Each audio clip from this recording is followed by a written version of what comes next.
sa Pilipinas. NBC Manila Broadcasting Company. DZRH, member, kapisanan ng mga broadcaster ng Pilipinas. Oktubre 6, 1953, unang sumahimpapawid dito sa DZRH. Nagkamit na ng di mabilang na gawad karangalan at ng Oktubre taong 2002, ipinagkaloob naman ng kapisanan ng mga broadcaster ng Pilipinas ang Lifetime Achievement Award kay Tiadeli.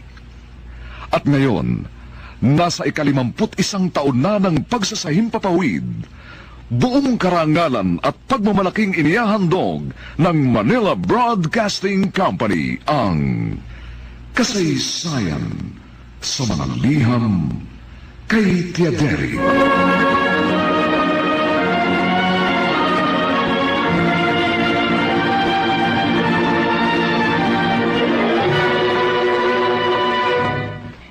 Itong inyong Tiaderi.